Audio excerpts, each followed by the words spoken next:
നാട്ടിലെ നിയമം ലംഘിച്ചുകൊണ്ട് ദേവസ്വം ബോർഡിന്റെ മാനുവൽ ലംഘിക്കുക എന്ന് പറഞ്ഞാൽ ദേവസ്വത്തിന്റെ നിയമം ലംഘിക്കലാണ്. ദേവസ്വം ഒരു പണി ഏൽപ്പിച്ചു കഴിഞ്ഞാൽ ആ പണി ഏൽപ്പിച്ചതുപോലെ ചെയ്യാതെ അതുകൊണ്ട് നാട് മുഴുവൻ നടന്നു എന്ന് പറഞ്ഞാൽ നിയമലംഘനമാണ് നടത്തിയത്. നിയമലംഘനം നടത്തിയ ഒരാള് അങ്ങനെ ഒരാൾക്കെതിരായിട്ടുള്ള FIR രജിസ്റ്റർ ചെയ്ത് കേസെടുക്കാൻ വിജിലൻസിന് സാധിക്കുമോ? ദേവസ്വം വിജിലൻസിന് അതിൽ അധികാരമില്ല.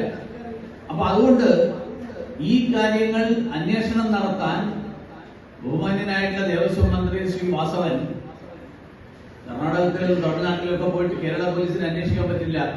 അതുകൊണ്ടാണ് ഭാരതീയ ജനതാ പാർട്ടി ഈ കാര്യം അന്വേഷിക്കാൻ CBIയെ ഏൽപ്പിക്കുമോ?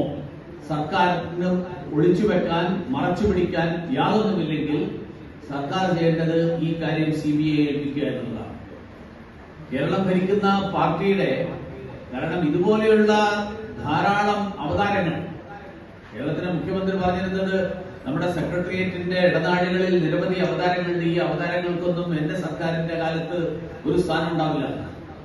പക്ഷേ അങ്ങനെയുള്ള അവതാരങ്ങളുമായിട്ട് CPMന്റെ അവിശുദ്ധ കൂട്ടുകെട്ടിന്റെ കാരണവും അതിന്റെ പശ്ചാത്തലവും മനസ്സിലാക്കാൻ ആ പാർട്ടിയുടെ തന്നെ DYFIയുടെ ഒരു നേതാവ് കഴിഞ്ഞ ദിവസം അയാളുടെ ഒരു ശബ്ദരേഖ പുറത്തു വന്നു. കപ്പലണ്ടി വിറ്റ് നടന്നവൻ കോടീശ്വരനായി എന്നാണ് ആ DYFI നേതാവ് തന്നെ പറയുന്നത്.